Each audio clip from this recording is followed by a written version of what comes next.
Hi, welcome back to another episode of In His Radiance podcast. I'm your host, Renice Toei, and I am here with a special guest, Melissa Melton.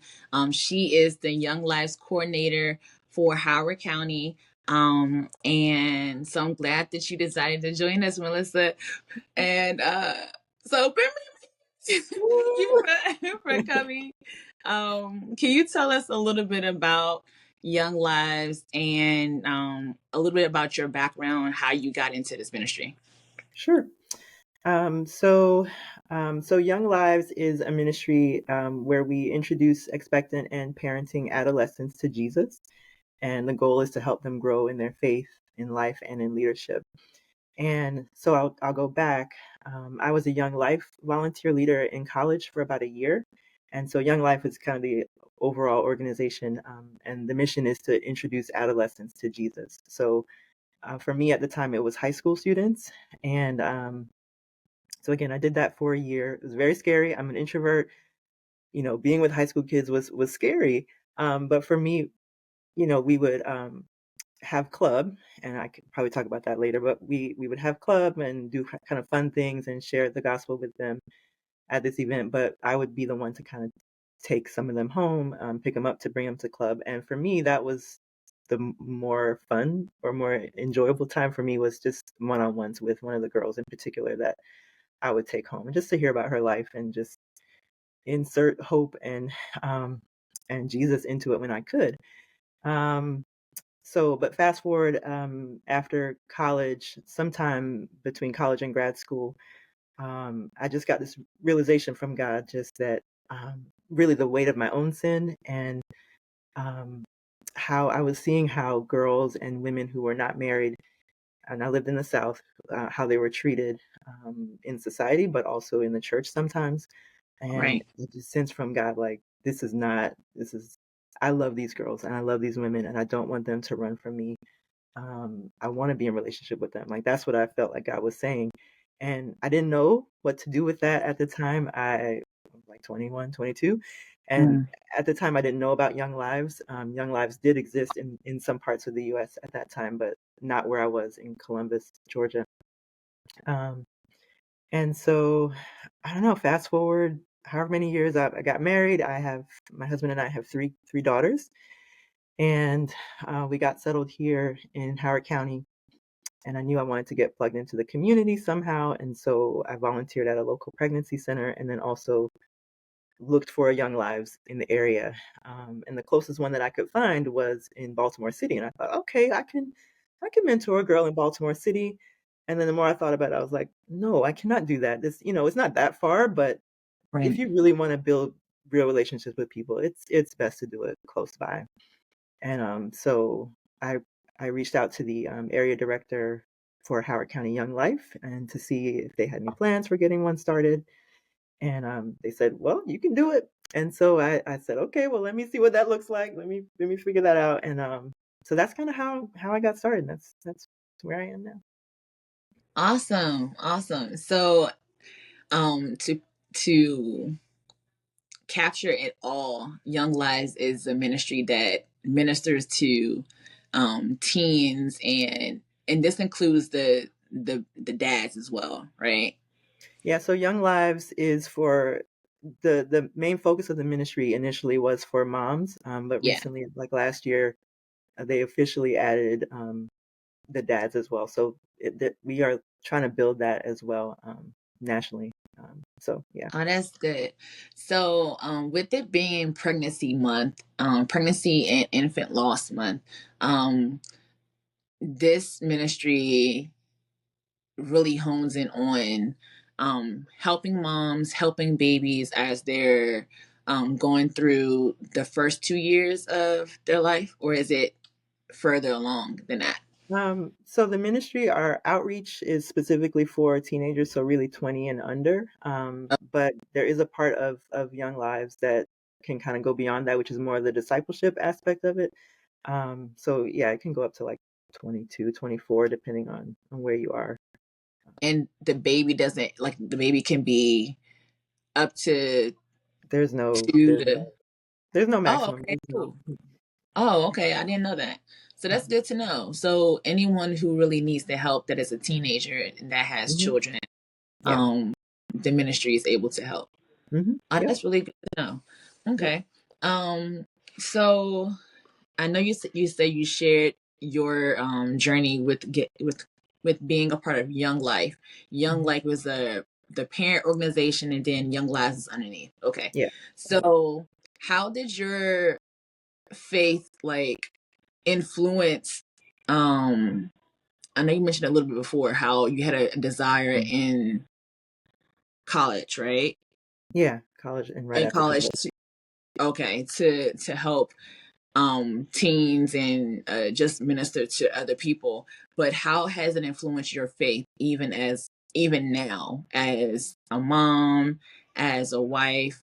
How has this ministry helped you um and ultimately help them, but how has it changed you? Mm. With particularly with starting the ministry, and I have really had to rely on God in a way that, I mean, I've had to before, but just in a different way this time.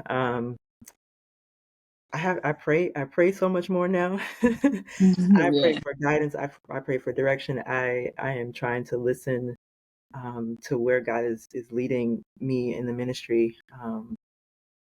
I think that is probably the biggest piece of it, because I don't want to go and meet with a mom and not be in the right space myself, and then do further harm to her. So I want to Hmm. make sure that I'm right where I need to be. So I think that's one of the biggest things. Right. And what can you tell us what goes on during like the mentorship and what like because I'm hearing a lot of mentorship. So there's partnership with the leaders, well, with the mentors, and then with the moms and the babies. Like, how does that coincide, and how does that coincide? I'll just stop right Mhm. there. Sure. So we are just getting started. So it's really me that I've been going out and meeting with moms through different programs in our community that already exist for teen parents. And so really it's seeing them for who they are, getting to know them as individuals, not just as, oh, she's a pregnant girl, or oh, she has a baby, but she's a person. Like, she has a soul, she has gifts and talents, and whatever it is that God has already placed inside of her. Hmm. Um, and so for me, it's just getting to know her, being curious about her life. And then as time goes on, then I think those relationships will get stronger, and then I'll have the chance to really share more about Jesus as time goes on. Right. And I think that's actually a pivotal piece because I think when you I, when you get past like just what happened, right? Mhm. You're actually looking at the person, looking at the heart, and looking at the individual, and that's Yeah. also like what the Lord actually calls for us to do is to look at the heart and look at the person, and Yeah. actually seek for ways that we can help them see God in the midst of their Mhm. life. And in the midst of their struggles, like that's the whole purpose I know for this podcast is to help people to see the radiance of God shine in their life, even through Mhm. the hardship. And Mhm. so, I think that this is awesome that this ministry is getting off the ground, and I'm glad to be like riding along with you when it comes to it because yeah, it's also my heart and my desire as well to see like many people uh become touched by this ministry. Um, so I want to ask you another question. So how can people get involved? How can we as individuals help this ministry, help you all Mhm. grow? What what can like the regular Joe Schmo just do to get this ministry off the ground? How can we help you build? Okay. Um, the first thing I would say is join us to pray. We do have monthly prayer calls or prayer Zooms. You can do that, but if you are just listening to this now or watching this now, just pray for the ministry, pray for the girls that we've already met and the girls that we will meet, the dads too that I'm hoping that we'll get to meet. Um, that's a huge piece. I mean, can't do anything without prayer. But Mhm. I guess if you want more practically, people can contact me directly in our email, hoko.younglives@gmail.com, and I can get them plugged in. So there's lots of different ways people can participate. Again, from afar, you can do prayer, but if you're local, anything from transportation, driving girls and babies to and from events that we are going to be planning. Mhm. Um, let's see, mentorship, Spanish translation, like that's going to be huge for us. I mean, there's so many ways. People, different skills. If you are a photographer, like any skill that you have, I know that there is a place for it. Right. Or if even if there's something that you want to grow in, we can work on that. We can work on getting you, you know, hooked up. So Yeah. So to me, it seems like um the community is what makes this ministry grow, and essentially that's the body. And so like I was going to ask, you kind of tied into it already, um like how do you, I guess, being a coordinator, how do you tie in just getting other people involved when it comes to the mentoring aspect, and how do we actually begin to cultivate the relationship with the teen moms so that they can actually start to really believe or feel loved by God? Because I mean, they have a lot going on, and so like they can feel the suffering, they can feel the heartache, but um how, as a coordinator, how has this ministry actually like made people feel loved and welcomed and not feel ostracized when it comes to, you know. yeah. So I think you asked first part you asked about you know, how do people get connected as mentors? So I've been going to different churches, church groups, and sharing about the ministry. Even at the banquet recently, sharing about what we're doing and what God is doing. So that's how we've been finding people. But then for me, getting connected with the moms, I'll give a little bit of a story of one of the moms that I've gotten close with. When I first met her, I met her at her school, and there were like three social workers and like one of the counselors at the school were in the room. So it was a bunch of adults in the room with this girl. And Mm. when she walked in, she was they say she was shy. I say she was a little bit guarded. She didn't really say much. Um, and then we had another meeting with her probably the next month, and I got there early, and so I got to be in the room with her by herself. And so I just asked her about her family, where she was from, what was she excited for about the baby, like what was she looking for. Um, and then I was able to get her phone number, and so we had been texting back and forth, and I've been trying to help her find resources, find some things that she needed, like she wanted a baby carrier, and so I found one at the baby pantry for her.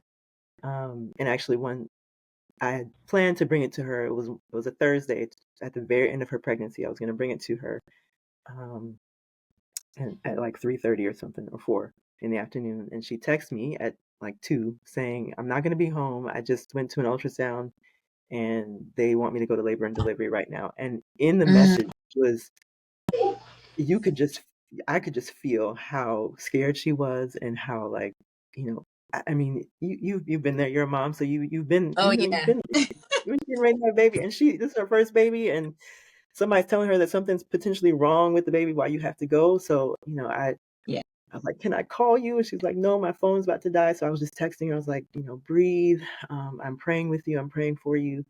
Um, I told her I went to a Bible study group later that night. I'm having all these people praying for you. And so I don't know what that actually did for her because she hasn't said, but she continues to connect with me.